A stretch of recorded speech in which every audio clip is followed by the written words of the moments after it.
Hey guys, welcome to the latest episode of this Unbelievable Life. I have with me Va Kuhn, who is a nonprofit executive who works in homeless services. She is the executive director of the United Care Services, which, as you guys know, is very near and dear to my heart. And it is a low barrier shelter in downtown Evansville. She holds a Master of Arts from the University of California, Berkeley in sociocultural anthropology, and she lives in Evansville with her husband, Doug Howie, and their fur kids. Va, take it away. All right. Hi, everyone. I'm so glad to be on here with Nikki and to talk about United Caring Services. We are such an important organization for our community. I don't know if you guys drive around town, but just the visibility of unhoused individual, it has increased dramatically in the past 2 or 3 years. Like if we're going to Walmart on Burkhart, there's some panhandler or there's some individuals underneath the Lloyd, or some bypass. And so we're just noticing and that need, and it is a growing social problem for our town. There was a point in time count in January of 2023, so a year ago, and the number of individuals who are unhoused in Evansville is 525. That doesn't sound like it's an insurmountable number, but for our town and the capacity to meet that need to be able to serve unhoused, unsheltered individuals, that's a large number, and it's about 200 more than before COVID. So there's definitely a spike. Okay. Yeah. So Nikki knows a lot about United Caring Services, UCS, as we'll start to call it, but we operate 5 core programs. So I'm going to start and just go through the list and tell you a little bit about each of them.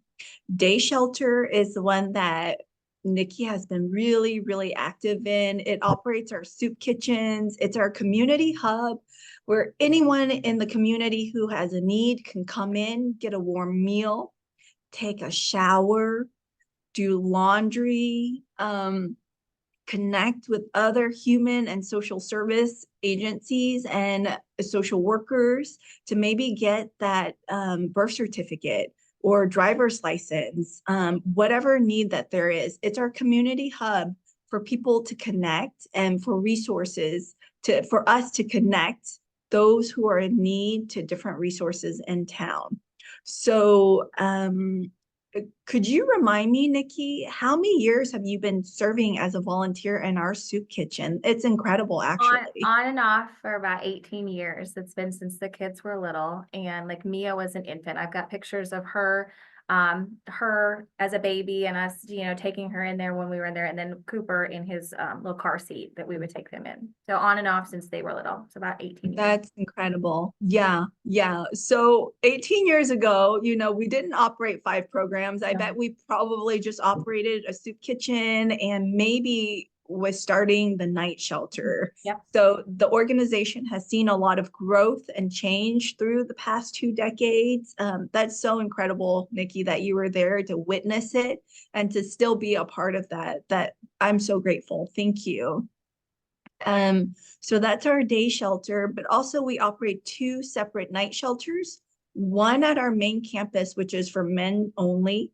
It's a low barrier shelter and it's for adult unaccompanied men. So we have 50 beds for men on any given night.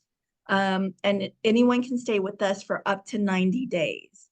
After 90 days, during that 90 days, we have individuals work with our case manager so that they're working towards goals, towards self-sufficiency, towards stable housing, towards attaining that job. And if for some reason 90 days is not enough, we do extend that 90-day period from time to time. But if that's not in the works, then they do have to come out of the shelter system for a little while, and then they can restart their 90 days after a short pause. So the men's shelter holds 55 beds, but we also have a women's night shelter. So only open at night for both the men and the women's night shelter. And the women's night shelter has 26 beds for anyone who has need. And that's at Ruth's house, which is just 5 minutes drive away from the main campus. It's on Walnut Street. And so anyone who stays with us, we ask that they complete a chore so that there's accountability and ownership, and that they follow our rules. We have a compassionate model, which is low barrier, but we also want to keep everybody safe. So that's three of our programs, three of five. And the fourth one is white flag, which we operate during inclement weather. When it gets cold, under 32 degrees for an extended period of time, we'll convert that day shelter space, which is our soup kitchen, to add an additional 45 beds to accommodate anyone. And in that space, we'll host families, even children, and women and men in the day shelter space within the White Flag program. So that's our fourth program. And then the fifth program, we actually just opened in October of 2023, and we're so excited about it. It's called the Diversion Center.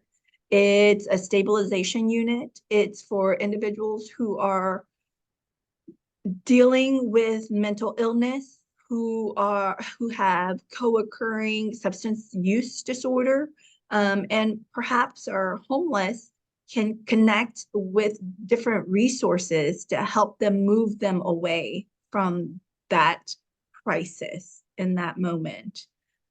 So those are our core programs, and on any given point and time, we can serve up to 200 individuals. We are so blessed to have great community members who support our mission and who volunteer. So we have up to 500 volunteers a year. It's incredible.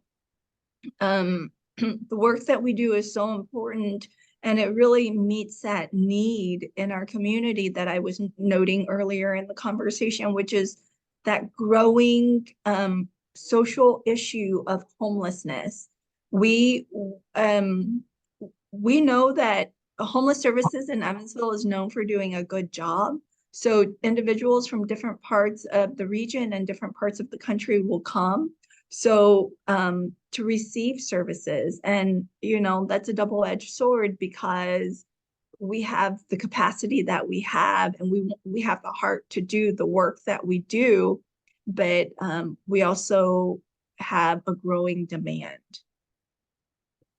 Well, I do have a few questions, and Yeah. just kind of like thoughts on the matter. So correct me if I'm wrong, do you guys still offer the program as well if somebody that's homeless comes out of the hospital, that they can respite there?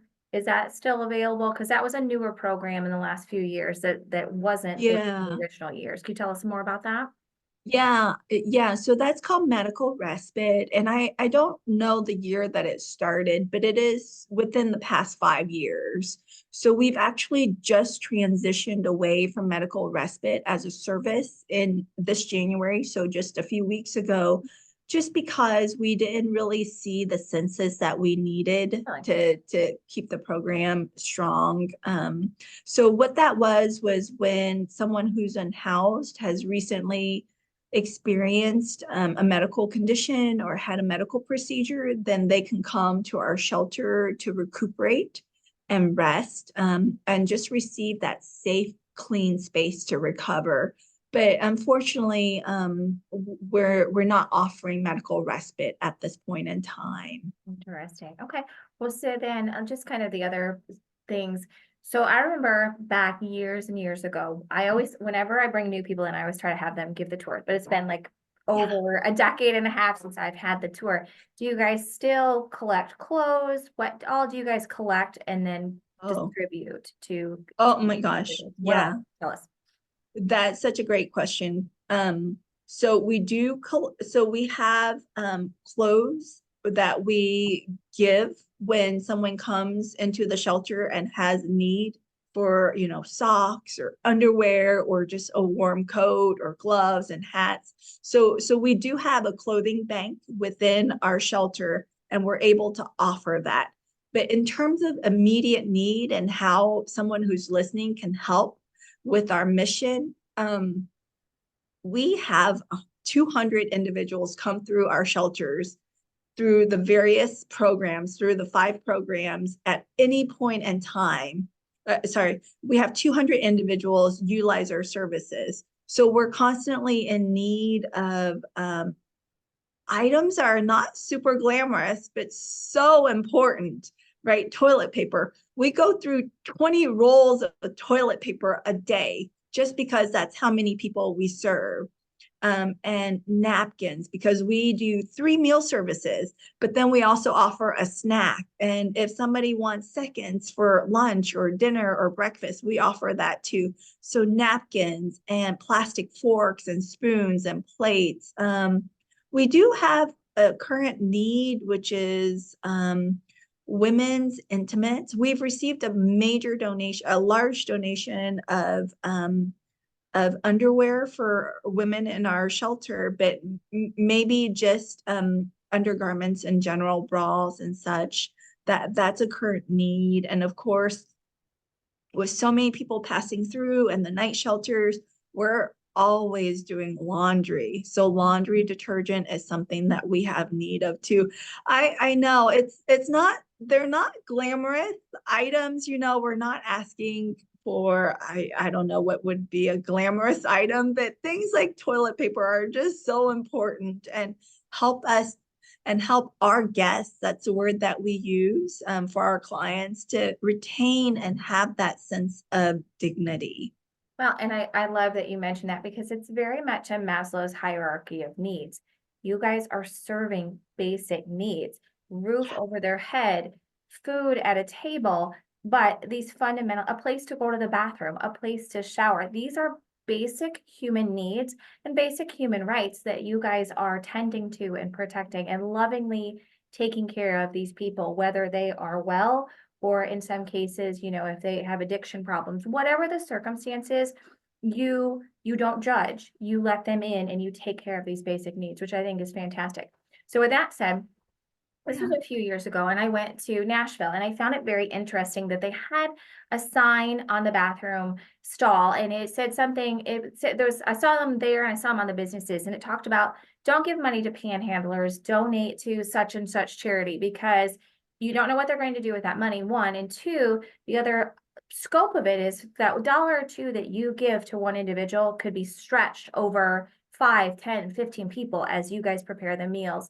So in terms of like stretching a dollar, kind of weigh in on that, why instead of giving to panhandlers, on the streets, it might be a better decision to make a monetary or in-kind donation directly to the shelter. Yeah, absolutely. I know that it feels good to be able to hand someone that dollar bill or that $5 bill and, to hear them say thank you and to feel that gratitude in that moment. But I think it's important to keep in mind that homelessness has co-occurring conditions. There's oftentimes mental health challenges, which even exacerbates to mental illness. There is substance use disorder. There is a lot of trauma that comes from different lived experiences. And then there's also maybe the individuals working through generational poverty. So we're providing relief, the roof and the warm bed and the showers, but we're creating and empowering our guests to be able to move away from homelessness. And that's the mission of our organization. And we do it as a team. We do it in concert with partner agencies like Aurora Evansville, Echo Housing, Echo Health, some of our partner agencies, Ozanam, which is a family shelter, House of Bread and Peace. So we're all working together. And these are the services that we provide, not just for that one individual in that moment, but to relieve our community of homelessness. So when someone in the audience listening is able to make that donation to an organization that speaks to your heart, whether in check form or through PayPal on our website, that goes towards our mission, right?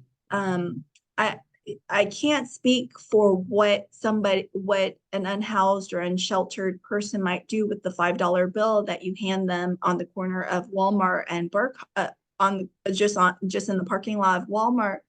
But, you know, they're also grappling with a lot of trauma and conditions. So I guess what I'm trying to say is we don't know what that $5 is doing when you hand it to a panhandler.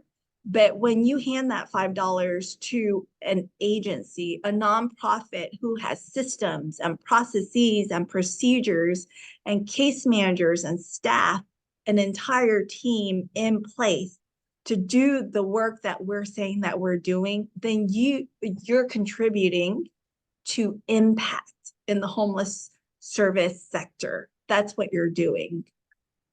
And it is That's why it's a bigger impact is kind of the takeaway that I have from it. Okay, so last two questions. yes. First one is being, what fundraisers do you guys do during the year? And then the last one is, how do people who want to volunteer get involved? Yeah. So I'm gonna just get this really close. This is our coldest night of the year walk. It's happening on February 24th. It's a Saturday. It starts at 4 p.m. And what it is, it's a 1 mile or 3 mile walk along the Evansville riverfront. And we want you to form teams. So you can be a team captain or you can sign up to be on somebody's team, but it's to raise awareness of homelessness. Walking is an important component. It's a critical component of the homeless experience. When you talk to anyone who's lived an unsheltered life, they'll tell you that they walk everywhere. So we are walking in the shoes. We are walking on a cold night to bring awareness of what homelessness means and how that is impacting our community and other members of our other community members. We would love for you to join coldest night of the year. You can come on to our social media page, Facebook, Instagram, LinkedIn, and or go to cnoy.com/Evansville and sign up or make a donation. So that's one of our biggest fundraisers. And it's a lot of fun, right? You're walking together, having this experience with other individuals who care. Yep. And what's the other question, Nikki? So how I sign up, I've got a monthly every third Saturday of the month, and I volunteer and I have a team. If somebody is an individual or a group of friends or a workplace wants to help or cook or whatever, how do people volunteer? Yeah. Yes, so we need volunteers. Whatever your skill sets, one of the main tasks that we have volunteers work on is meal service, preparing the meals, serving the meals. Again, 3 meals a day, 365 days a year. So you can sign up by reaching out, calling our office, or emailing volunteer@unitedcaringservices.org. Volunteer@unitedcaringservices.org to let us know that you're interested.